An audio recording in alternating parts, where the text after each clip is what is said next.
일본의 독도 무력 점령의 충격파. 오늘은 매우 중요하고 민감한 주제에 대해 이야기해보려고 합니다. 바로 일본의 독도 무력 점령 시도가 가져올 수 있는 심각한 결과와 그 파급 효과에 대한 분석입니다. 독도는 우리나라 영토의 가장 동쪽 끝에 위치한 작은 섬이지만 그 의미는 결코 작지 않습니다. 최근 일본의 독도 영유권 주장이 강화되면서 많은 이들이 우려의 목소리를 내고 있습니다. 과연 일본이 독도를 무력으로 점령하려 한다면 어떤 일이 벌어질까요? 이 시나리오의 충격적인 결과들을 함께 살펴보겠습니다. 1. 한일 관계의 급격한 악화. 먼저 한일 관계가 돌이킬 수 없을 정도로 악화될 것입니다. 양국 대사관이 폐쇄되고 외교관들이 추방될 수 있습니다. 경제 보복 조치로 수출 규제가 강화되고 금융 제재가 이뤄질 수 있죠.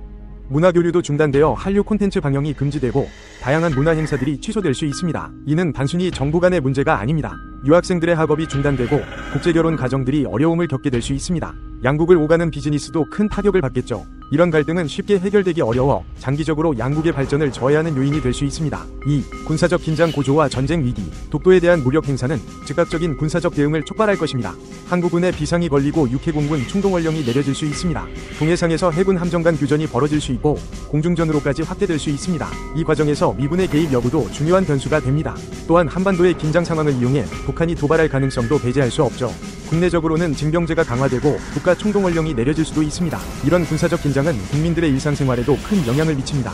전쟁에 대한 불안감으로 사회가 불안정해지고 경제활동이 위축될 수 있습니다. 군사비 지출 증가로 복지나 교육 예산이 줄어들어 국민의 삶의 질이 떨어질 수 있죠. 3. 경제적 혼란과 위기. 한일 간 경제관계가 단절되면 양국 경제에 심각한 타격이 올 것입니다. 반도체나 디스플레이 같은 핵심 산업의 생산에 차질이 생길 수 있고 금융시장도 크게 흔들릴 것입니다. 특히 일본의 의존도가 높은 중소기업들을 중심으로 연쇄도산 사태가 벌어질 수 있습니다.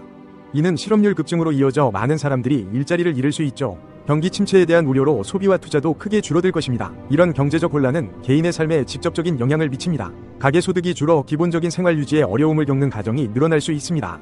빈부격차가 더욱 심해지고 사회통합이 어려워질 수 있죠. 4. 국제정세의 급변. 독도 문제는 동북아 지역의 세력 균형에 큰 변화를 가져올 것입니다. 미국이 어떤 입장을 취하느냐에 따라 한미일 삼각동맹의 균열이 생길 수 있습니다. 중국과 러시아는 이 상황을 자국의 이익을 위해 활용하려 할 수 있죠. 이는 새로운 냉전 구도로 이어질 수 있습니다. 단순히 외교적 문제를 넘어 무역, 문화 교류, 인적 이동 등 다양한 분야에서 글로벌 질서가 재편될 수 있습니다. 따라서 독도 문제는 한일 양국만의 문제가 아닌 국제사회 전체의 관심사로 다뤄져야 합니다. 5. 극단적 민족주의의 부상. 마지막으로 양국에서 극단적 민족주의 정서가 고조될 수 있습니다. 상대국 제품 불매운동이 벌어지고 제1교포나 주한 일본인들이 위협을 받을 수 있습니다.